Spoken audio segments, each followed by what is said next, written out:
People are leaving California in record numbers. The population is at its lowest level since 2015. In 2023, data shows that the state lost 75,423 residents, continuing the trend that began in 2020 when the pandemic COVID response by California locked people inside, did not let children attend school, while Governor Newsom was seen at the French Laundry with it racking up a $12,000 wine bill.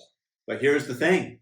Of the 750,000 people who have fled California, who bid it farewell, most of them were earning a lot of money. These are the well-heeled, wealthy folks that provide for your tax base. And do you think that trend is going to exacerbate itself? California was already the highest income tax state in the nation at 13.3%. And as of January 1st, those wise progressives in California decided to raise that to 14.4% on anybody making more than $1 million. So just as an example, let's say that you've been saving your whole life and you have $1 million, $2 million in an IRA, and suddenly you come to the point where you have to withdraw it. You're going to get a lump sum tax of 13.3%. Now, all of a sudden, it's 14.4% of your net savings. Just by moving away from California, you can avoid this bill and save yourself $204,000 plus that goes into your pocket so that you can enjoy your life in your golden years.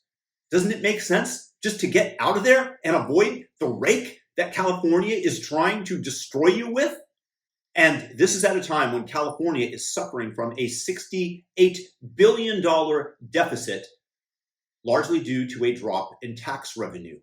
Do you think that raising the taxes further in a competitive environment with federalism, where you can choose between states that you want to live, is going to help the tax base of California? Or do you think that they're just creating the effect where they're trying to squeeze people for more revenue, and that revenue goes out of the other end of the tube? And here's the other thing. I left California. End of 2017, we made that decision and we were gone. Why? In part because taxes. I did not want the state taking more of my money, in addition to the fact that the homelessness was being exacerbated. We had come back from a year abroad and the homeless people were just popping up on my street.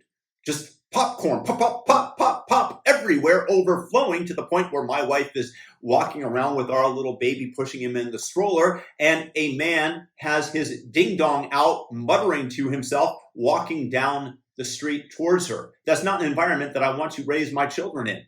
We were out of there, and the tax situation definitely helped that. And here's the other thing.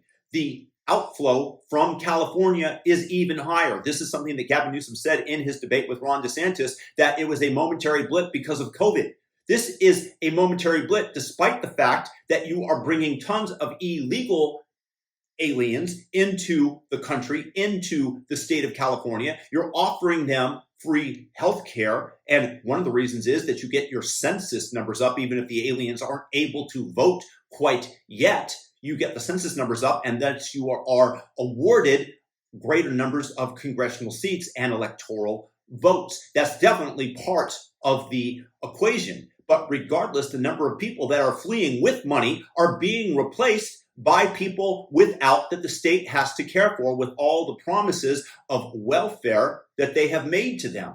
So believe it or not, the numbers, while technically accurate, are not including the fact that what you're replacing these people with, and the numbers would be far greater should you not account for the illegal aliens that you've allowed to come and reside and stay in your state.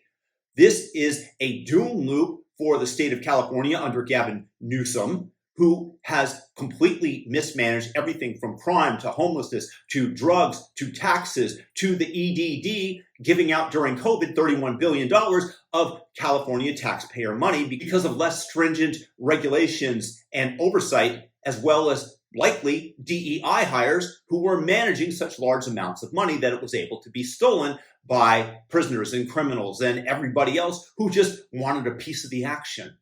So unfortunately, the fact is that this beautiful state that I grew up in is now kind of in a doom loop, and I don't see what's going to pull California out of it until they change management. And that means that the people wake up and realize that those who are leading their state do not have its best intentions in mind, but rather just a progressive ideology that they want to employ in every facet of your life, whether that be gas stoves telling you that you can't own them, or when you can water your lawn, as they let torrents of rainwater that has fallen recently, thanks to the good graces of God, back out to the ocean, rather than taking it for agriculture because of whatever policy that they have in place. They want to overburden businesses with regulations.